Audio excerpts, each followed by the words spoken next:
अभी हम बात करेंगे पीसीवी वाल्व और पीसीवी सिस्टम की। PCV stand for positive crank ventilation system. ये सिस्टम इंजन के जो ऑयल का मूवमेंट है इंजन के अंदर, उसके अंदर पॉजिटिव वेंटिलेशन कराता है उस सिस्टम की। इंजन की जो ऑयल सिस्टम है उसमें बाय वर्चू ऑफ जो रिंग पिस्टन मूवमेंट होती है और पिस्टन प्रेशर के साथ जब नीचे मूव करता है तो उसके रिंग से कुछ गैसेस एस्केप करती हैं, बड़ी माइनर नेचर की। और अगर रिंग वॉर्न ऑफ हो जाए तो वो थोड़ा ज़्यादा क्वांटिटी में जो ब्लो बाय या ब्लो बैक भी ज़ाहिर करती हैं। और जब इंजन हॉट होता है, अगर आपकी रिंग्स वॉर्न ऑफ हों तो आपको डिपस्टिक जब आप ओपन करेंगे तो यहाँ से आपको स्मोक मिलेगा या ऑयल के चींटे आएंगे। तो जब वो नॉर्मल भी हो तो कुछ ना कुछ गैसेस जो सिलेंडर के अंदर बन रही होती हैं कंप्रेशन के बाद, जब इग्निशन स्ट्रोक होता है तो टॉर्क स्ट्रोक जो होता है उसमें वो गैसेस रिंग्स के थ्रू ऑयल के साथ शामिल होती हैं। तो वहाँ पे एक काइंड ऑफ प्रेशर क्रिएट होता है। तो उस सिस्टम को, और साथ में जब इंजन हीट अप होता है तो ऑयल थोड़ा सा वेपराइज होता है। वेपराइज होके ऑयल जो टॉप कवर होता है, हेड कवर जिसको कहते हैं, वहाँ पे जमा होना शुरू हो जाता है और ऑयल तो थोड़ा नीचे हो जाता है। हाउएवर जो वेपर्स हैं वो निकल के एक वेल्व के थ्रू, जो कि इस इंजन हेड के साथ जनरली जो जितने भी इंजन हैं मैक्सिमम इंजन के ऊपर हेड के बिल्कुल ऊपर लगा होता है। और इस पर्टिकुलर ये होंडा सिटी है, एस्पायर आईवीटेक सीवीटी।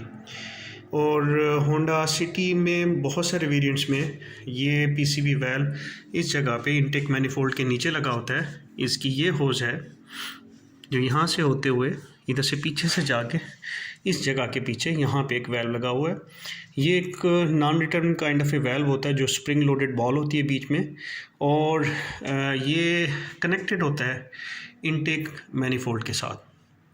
और इनटेक मैनिफोल्ड से जो सक्शन हो रही होती है, जो वैक्यूम क्रिएट हो रहा होता है बाय वर्च्यू ऑफ जो सिलेंडर, पिस्टन सिलेंडर में जब नीचे मूव करता है, सक करता है, तो उस वक्त वो बॉल वहीं पे मौजूद हुई, स्प्रिंग लोडेड होती है। हायर आरपीएम पे ये होता है कि वो सक्शन जो है ना, उसको वहाँ से जो वेपर बनते हैं वो वेपर वहाँ से सक होके इनटेक मैनिफोल्ड के अंदर जाते हैं और इसके साथ फ्यूल के साथ मिक्स होके कंबस्टन चैम्बर के अंदर फिर बर्न हो जाते हैं। आइडल आरपीएम पे जब होते हैं, जब आपके मैक्सिमम सेक्शन होती है, उस वक्त ये वाल्व क्लोज रहता है। ये वाल्व बेसिकली इस जगह पे अवेलेबल है और यहाँ से डायरेक्टली कनेक्टेड है जो इंजन का जो ऑयल का टॉप साइड तकरीबन बनती है, क्रैंक केसिस जिसको कहते हैं, वहाँ पे लगा होता है और उसमें होज के साथ इनटेक के साथ कनेक्ट हो जाता है यहीं पे ही। और आइडल आरपीएम के ऊपर जबकि सेक्शन मैक्सिमम होती है, वैक्यूम प्रेशर मैक्सिमम होता है, उस वक्त ये क्लोज रहता है। और थोड़े से आरपीएम जब बढ़ते हैं तो ग्रेजुअली ओपन होता है और जो वेपर क्रिएट हो रहे होते हैं ऑयल के, वो इनहेल करके इनटेक के थ्रू ये फिर कंबस्टन चैम्बर में उसको बर्न कराता है। इस तरह से एक तो इमिशन कंट्रोल रहता है, दूसरा फ्यूल एफिशिएंसी बढ़ जाती है। अब जब फ्यूल एफिशिएंसी बढ़ जाती है और आरपीएम जब आपके जो वेपर्स हैं सक हुए हैं, तो जो क्रैंक केस है उसके अंदर जहाँ पे ऑयल पूरे इंजन के इर्द गिर्द जो घूम रहा होता है, उसके अंदर वैक्यूम क्रिएट हो जाता है। उस वैक्यूम को फिल करने के लिए इंजीनियर्स ने इसके अंदर एयर की एक एंट्री की होज दी हुई है, जो कि अगर आप इस इंजन में पर्टिकुलरली देखें, यहाँ से फिल्टर के बाद ये पाइप इधर से होती हुई यहाँ से और इस जगह से ये इंजन के उसके अंदर क्रैंक केस के अंदर इंसर्ट होती है। तो ये जब एयर हायर आरपीएम होते हैं तो उस वक्त सक्शन से आपका फ्लैपर खुलता है और एयर एंटर होती है इंजन के अंदर। जो थ्रॉटल बॉडी के अंदर फ्लैपर है वो ओपन होता है, आप एक्सेलेरेटर जब प्रेस करते हैं तो एयर एंटर होते हुए यहाँ से भी एयर इंसर्ट होती है और यहाँ पे जो क्रैंक केस है उसके अंदर ऑलरेडी वैक्यूम क्रिएट होता है पीसीवी वाल्व की वजह से, कि वहाँ से वेपर्स एस्केप कर रहे होते हैं इनटेक के अंदर। और फिर इस तरह से एक सर्कल क्रिएट होता है कि एयर जब हायर आरपीएम होते हैं, एयर इधर से होके क्रैंक केस के अंदर आती है और जगह लेती है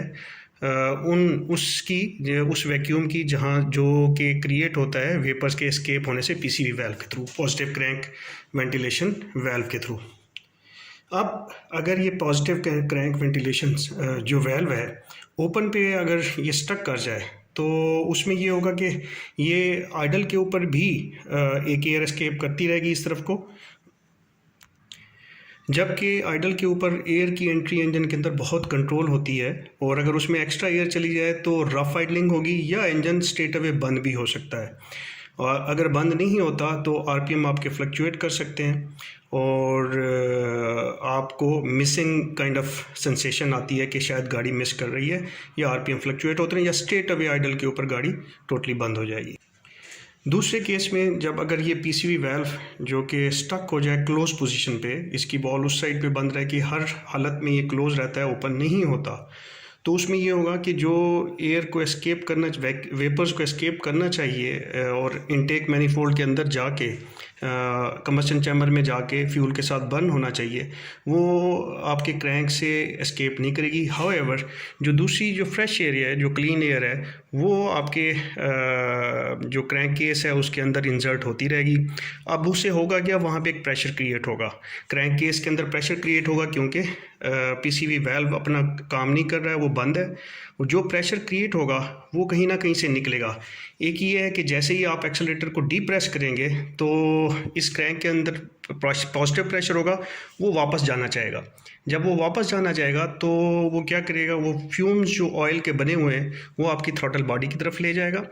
इसी वजह से आपकी थ्रॉटल बॉडी बेसिकली गंदी होती है और उसमें मक या ऑयल आपको मिलता है, वो बेसिकली इस वजह से वो निशानी है कि आपका पीसीवी वाल्व जो है वो क्लोज के ऊपर स्टक हुआ है। दूसरी उसकी निशानी ये होती है कि जो आपका हेड कवर का जेन है या सील है, जिसको जेन कहते हैं, वो जेन लीक करना शुरू कर देती है क्योंकि उसमें प्रेशर पॉजिटिवली आ रहा होता है हायर आरपीएम के ऊपर और वो एस्केप नहीं करता पीसीवी वाल्व के स्टक होने की वजह से क्लोज पोजीशन पे।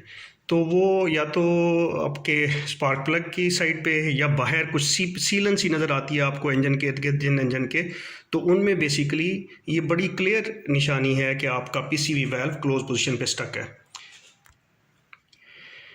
जनरली कहते हैं जी कि आप 1 लाख किलोमीटर 70-80 हज़ार के बाद पीसीवी वाल्व को चेंज कर देना चाहिए। हाउएवर पीसीवी वाल्व जब भी आप 50,000 या 50,000 एंड अबव जब भी आप अपनी गाड़ी की को इंस्पेक्शन कराते हैं तो इट्स बेटर कि पीसीवी वाल्व रिमूव हो के उसको कार्ब क्लीनर के साथ, इंजेक्टर क्लीनर के साथ जब आप क्लीन करेंगे तो वो काफ़ी बेहतर परफॉर्म करता है। उसके अंदर एक स्प्रिंग और बॉल होती है, जब आप रिमूव करें और उसको थोड़ा सा शेक करेंगे तो आपको उसको बॉल की मूवमेंट बहुत स्लो और उसमें कोई रैटल साउंड नहीं मिलेगी।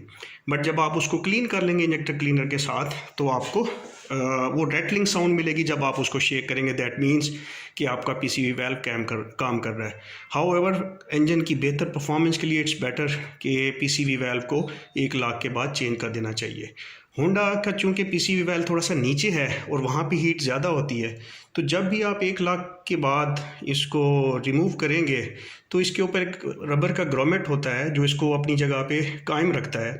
वो एक इतने टाइम के बाद तकरीबन प्लास्टिक बन चुका होता है और रिमूव करते हुए वो टूट जाता है। तो होंडा के केस में, पर्टिकुलरली होंडा सिटी के केस में, जब भी आपने रिमूव करना है तो इंश्योर करना है कि पहले आपके पास पीसीवी वाल्व इसी गाड़ी का और साथ में रबर का ग्रोमेट अवेलेबल हो।